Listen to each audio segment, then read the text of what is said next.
नमस्कार दोस्तों, स्वागत है आपका हमारे YouTube चैनल जरदारी क्लासेस में। दोस्तों, उत्तराखंड जिला सीरीज में आज हम यहाँ पे डिस्कस करने वाले हैं बागेश्वर जनपद के बारे में। दोस्तों, जैसे कि आपको पता है कि यहाँ पे हम गढ़वाल मंडल के सभी जनपदों के बारे में डिस्कस कर चुके हैं और इससे पहले वाली जो वीडियो थी उसमें हमने अल्मोड़ा जनपद के बारे में आपको बताया था। आज हम यहाँ पे बागेश्वर जनपद के बारे में चर्चा करेंगे। उसके बाद कुमाऊं मंडल के जितने भी जनपद बचे हुए हैं उनको हम लगभग इस या अगले वीक में आपको कंप्लीट करा देंगे। तो चलिए दोस्तों, आज बागेश्वर जनपद के बारे में यहाँ पे चर्चा करते हैं। दोस्तों, तो ये है यहाँ पे बागेश्वर जनपद का मानचित्र, आप देख सकते हो। और इस मानचित्र में मैंने जो भी महत्वपूर्ण यहाँ पे स्थान है, पर्यटक स्थल है, नदियाँ हैं, नदी सिस्टम है, जो भी अन्य चीज़ें हैं एग्जाम की दृष्टि से बागेश्वर जनपद के बारे में, वो मैंने सारी इस मैप में यहाँ पे दर्शा रखी है। तो इस मैप को अच्छे से देखिए और इसी मैप के माध्यम से अच्छे से हम आपको यहाँ पे समझाने वाले हैं बागेश्वर जनपद के बारे में। तो ये आप देख सकते हो यहाँ पे मैप, और यहाँ पे आप देख सकते हो यहाँ पे ये तीन अन्य जनपदों से सीमा बनाता है। वैसे ये पूर्ण रूप से आंतरिक जनपद है बागेश्वर जनपद उत्तराखंड का। कई बार एग्जाम में इस प्रकार से भी क्वेश्चन बनता है कि बताइए निम्न में से कौन सा जनपद उत्तराखंड का आंतरिक जनपद है। तो जो जनपद है मैं प्रत्येक जनपद में आपको बता रहा हूँ कौन सा आंतरिक है और कौन से जनपद से सीमा बनाता है, कौन से राज्य से सीमा बना रहा है। तो जो बागेश्वर जनपद है ये भी पूर्ण रूप से आंतरिक है, यानी ये सिर्फ किससे सीमा बनाता है, जो कि उत्तराखंड के अन्य जनपद है। नहीं किसी राज्य से सीमा बनाता है बागेश्वर जनपद, ना किसी देश से सीमा बनाता है। तो यहाँ पे आप देख सकते हो चमोली से सीमा बना रहा है, पिथौरागढ़ से और अल्मोड़ा से। तो तीन जनपदों से बागेश्वर जनपद यहाँ पे सीमा बनाता है। अब देखो, बागेश्वर जनपद के भौगोलिक जो इसका स्ट्रक्चर है उसको समझने से पहले इसके इतिहास के बारे में चर्चा कर लेते हैं। तो ये है यहाँ पे बागेश्वर, जिसके नाम पे ये बागेश्वर नामक स्थान है, जिसके नाम पर इस जनपद का नाम क्या है, बागेश्वर है। इसका इतिहास काफ़ी यहाँ पे रोचक है, क्योंकि यहाँ पे काफ़ी समय तक कत्यूरी ने शासन किया, पर चंद्रवंशों ने यहाँ पे काफ़ी शासन किया, फिर गोरखाओं, फिर अंग्रेजों ने यहाँ पे शासन किया। तो इस प्रकार से यहाँ पे इसका इतिहास के बारे में अगर हम चर्चा करें तो जो ये बागेश्वर है इसका नाम प्रारंभ में व्याघ्रेश्वर या वागेश्वर इसको कहा जाता था, क्योंकि माना जाता है कि इस स्थान पर शिव भगवान ने व्याघ्र का रूप धारण किया था। इसलिए बागेश्वर को प्राचीन में क्या कहा जाता था, व्याघ्रेश्वर या वागेश्वर के नाम से भी इसको जाना जाता। तो ये आपको नोट करना है। और साथ ही साथ बागेश्वर को कहा जाता है उत्तर का वाराणसी। क्या कहा जाता है इसको, उत्तर का वाराणसी इसको कहा जाता है। तो ये भी आपको नोट करना है। उसके बाद अगर आगे बढ़ें तो यहाँ पे क्या हुआ था कि जो बागेश्वर है, बागेश्वर के बैजनाथ में, यहाँ पे आप देखो यहाँ पे बैजनाथ मंदिर भी है। और बागेश्वर के बैजनाथ में यहाँ पे बैजनाथ नामक स्थल पर प्राचीन काल में माना जाता है कि कार्तिकेयपुर वंश के जो राजा थे उनकी ये राजधानी थी। मैंने आपको कार्तिकेयपुर राजवंश के बारे में, अब देखो कई बार एग्जाम में कत्यूरी राजवंश या कार्तिकेयपुर राजवंश के बारे में पूछा जाता है और एग्जाम में इस प्रकार से क्वेश्चन बनता है कि मतलब कुल मिला के कार्तिकेयपुर और कत्यूरी में आपको कन्फ्यूजन नहीं होना है। बहुत सारे इतिहासकार यही मानते हैं कि जो कार्तिकेयपुर राजवंश है उसको प्रारंभ में कार्तिकेयपुर कहा जाता और बाद में उसी को कत्यूरी कहा गया, क्योंकि बाद में उसका काफ़ी विभाजन हो गया था। तो मैंने सारी चीज़ें आपको इतिहास में बता रखी है कि कार्तिकेयपुर राजवंश कौन था, कत्यूरी राजवंश कौन था, वो आपने देख लिया होगा। तो यहाँ पे जो कार्तिकेयपुर राजवंश की राजधानी रही है बैजनाथ में, बागेश्वर के बैजनाथ में कार्तिकेयपुर राजवंश की यहाँ पे राजधानी रह चुकी है। और यहाँ पे बहुत सारे यहाँ पे ऐसे स्रोत मिले, जैसे भूदेव का बैजनाथ अभिलेख, भूदेव जो कि कार्तिकेयपुर राजवंश का एक राजा था। साथ ही साथ त्रिभुवन राजदेव का यहाँ पे बागेश्वर में एक अभिलेख मिला है।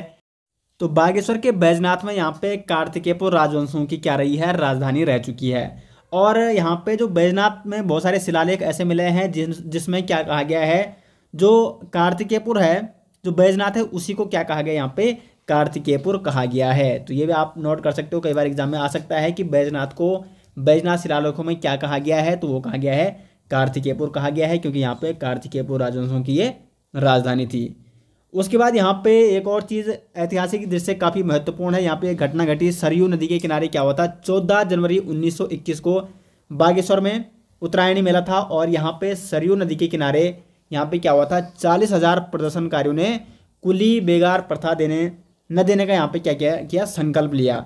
और इस प्रकार 14 जनवरी 1921 को क्या हुआ था, बागेश्वर में सरयू नदी के किनारे कुली बेगार प्रथा का अंत हुआ। तो जो कुली बेगार प्रथा का अंत हुआ वो भी कहाँ से हुआ, आपका बागेश्वर जनपद से हुआ। तो ऐतिहासिक दृष्टि से ये काफ़ी एक महत्वपूर्ण पॉइंट है जो कि आपको नोट करना है। उसके बाद यहाँ पे चंद्रवंशों ने भी काफ़ी समय तक शासन किया यहाँ पे क्योंकि ये कुमाऊं क्षेत्र के अंतर्गत आता था। और उसके बाद यहाँ पे गोरखाओं ने और अंग्रेजों ने यहाँ पे शासन किया। उसके बाद अगर बात करें तो 1968 में क्या हुआ, बागेश्वर नगर पालिका का गठन किया गया। बागेश्वर नगर पालिका का गठन कब हुआ, 1968 में। और 1976 में बागेश्वर को एक अलग से क्या बनाया गया, परगना घोषित किया गया। और सितंबर 1997 में, ये आपको नोट करना है, सितंबर 1997 को बागेश्वर जनपद का गठन किया गया और बागेश्वर को अल्मोड़ा जनपद से अलग कर एक अलग यहाँ पे क्या बनाया गया, 1997 में अलग जनपद बनाया गया उत्तर प्रदेश का। क्योंकि उस समय तो उत्तराखंड जो था वो उत्तर प्रदेश का ही क्या था, एक हिस्सा था। तो 1997 में बागेश्वर का गठन किया गया एक जनपद के रूप में और ये बना उत्तर प्रदेश का एक जनपद। बाकी उसके बाद उत्तराखंड में, जब उत्तराखंड राज्य बना तो उत्तराखंड में इसको शामिल किया गया था। तो ये इस प्रकार से यहाँ पे बागेश्वर के जनपद का इतिहास था, जो मैंने आपको पूरी तरह से डिटेल्स यहाँ पे बताने की कोशिश की है। अब हम यहाँ पे बात करते हैं बागेश्वर जनपद की भौगोलिक स्थिति के बारे में। तो यहाँ पे आप मैप देख सकते हो और जैसे कि मैं आपको बता चुका हूँ, जो बागेश्वर जनपद ये पूर्ण रूप से आंतरिक जनपद है उत्तराखंड राज्य का। और यहाँ पे ये बागेश्वर जनपद 3 जनपदों से सीमा बनाता है। कौन कौन से हैं, चमोली, पिथौरागढ़ और आपका अल्मोड़ा जनपद। तो इन 3 जनपदों से बागेश्वर जनपद सीमा बना रहा है। अगर इसके देखो यहाँ पे ये हो गया पूर्व, ये हो गया पश्चिम, ये हो गया उत्तर और ये हो गया दक्षिण। तो इसके पूर्व और उत्तर में कौन सा है, पिथौरागढ़ जनपद है बागेश्वर जनपद के पूर्व और उत्तर में। और यहाँ पे पश्चिम में बागेश्वर जनपद के कौन सा जनपद है, चमोली जनपद है। जबकि बागेश्वर जनपद के दक्षिण में कौन है, अल्मोड़ा जनपद ही। अल्मोड़ा यहाँ से लेकर यहाँ तक याद रख सकते हो, अल्मोड़ा है दक्षिण में और यहाँ से लेकर ये उत्तर हो गया और ये हो गया आपका पूर्व। तो यहाँ पे पिथौरागढ़ हो गया उत्तर और पूर्व में और पश्चिम में कौन हो गया आपका, चमोली हो गया। अगर इसकी क्षेत्रफल की बात करें तो जो टोटल क्षेत्रफल है बागेश्वर जनपद का वो है 2246 वर्ग किलोमीटर। तो क्षेत्रफल भी आप ध्यान रख सकते हैं, यहाँ पे 2246 वर्ग किलोमीटर है आपका बागेश्वर जनपद का टोटल क्षेत्रफल। अब यहाँ पे नेशनल हाईवे यानी राष्ट्रीय राजमार्गों की बात की जाए तो जो बागेश्वर जनपद का राष्ट्रीय राजमार्ग एक होके गुजरता है, इसमें नेशनल हाईवे 309A। ये कहाँ से आता है, अल्मोड़ा जनपद से आता है। मैंने अल्मोड़ा जनपद के बारे में जब आपको बताया था तो उसमें मैंने इस नेशनल हाईवे के बारे में चर्चा की थी। तो वहाँ से होते हुए आता है और ये जाता है आपका सीधे बागेश्वर और मेन बागेश्वर से गुजर के ये फिर कहाँ जाता है, आपका पिथौरागढ़ में चला जाता है। तो पिथौरागढ़ में कौन कौन से स्थानों से गुजरता है वो मैं आपको पिथौरागढ़ जनपद वाली वीडियो में बताऊँगा।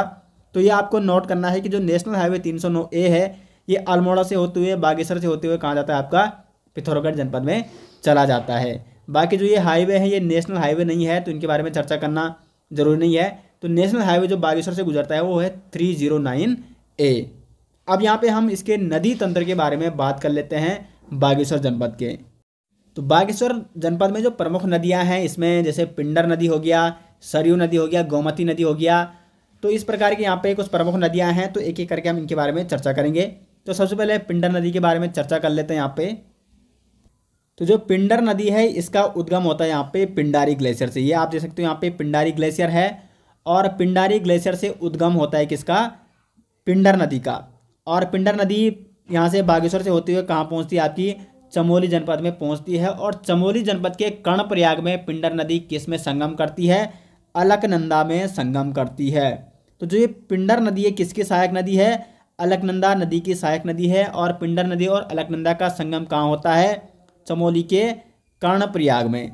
इसलिए यहाँ पे जो पिंडर नदी है इसको कर्णगंगा के नाम से भी जाना जाता है।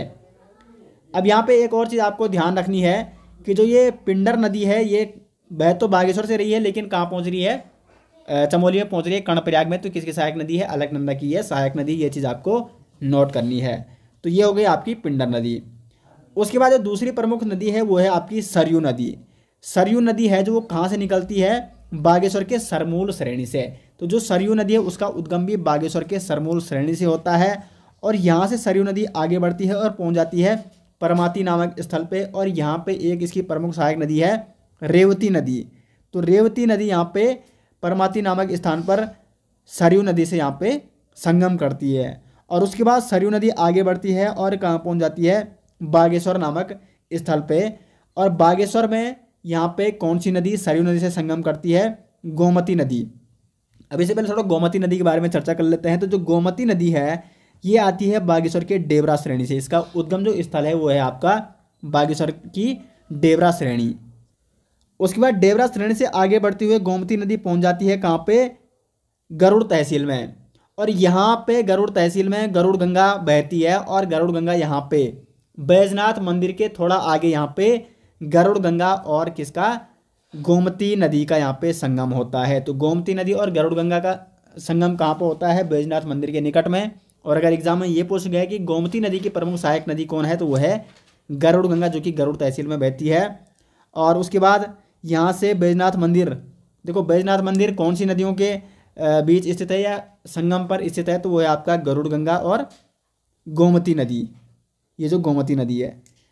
अब यहाँ पे आगे बढ़ती है और फिर इसको गोमती नदी के नाम से ही जाना जाता है। तो ये गोमती नदी पहुँच जाती है आपकी बागेश्वर में। और बागेश्वर में कौन कौन सी नदियों का संगम हो रहा है, सरयू नदी का और गोमती नदी का।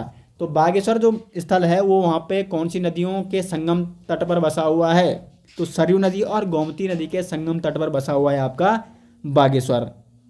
उसके बाद सरयू नदी आगे बढ़ती है और पहुँच जाती है आगे। तो इस प्रकार यहाँ पे सरयू नदी यहाँ पे बागेश्वर जनपद में बहती है और एक प्रमुख नदी है सरयू नदी, जो कि बागेश्वर की प्रमुख नदी है। जो सरयू नदी है ये किसकी सहायक नदी है, क्योंकि ये यहाँ से जब आगे बढ़ती है तो ये आगे बढ़ती है यहाँ से पिथौरागढ़ में पहुँचते हुए, पिथौरागढ़ में ये कौन सी नदी से मिल जाती है आपकी, ये मिल जाती है काली नदी से। तो कुल मिला के काली नदी की प्रमुख सहायक नदी है आपकी सरयू नदी।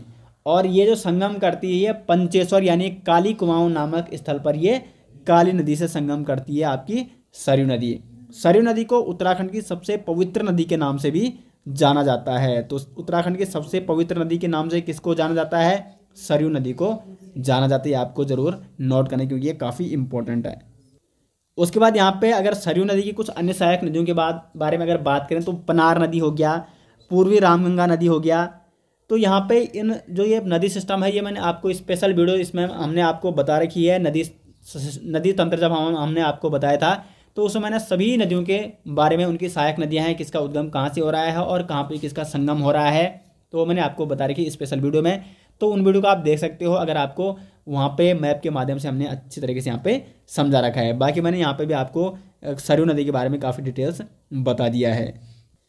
अब यहाँ पे बात करते हैं कि प्रमुख दर्रे कौन कौन से हैं यहाँ पे बागेश्वर जनपद में।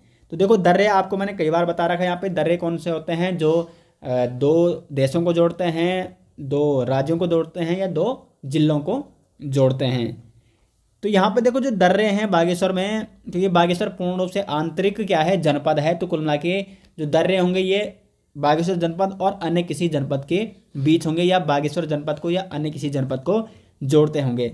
और अन्य जनपद कौन से हैं, सिर्फ बागेश्वर जनपद 3 जनपदों से ही सीमा बनाता है।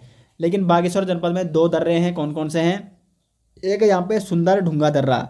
तो जो ये सुंदर ढूंगा दर्रा है ये आपका बागेश्वर जनपद और चमोली जनपद के बीच में, इसलिए मैंने यहाँ पे इस प्रकार से इसको दर्शा रखा है, क्योंकि यहाँ से लेकर यहाँ तक चमोली जनपद की ये सीमा है।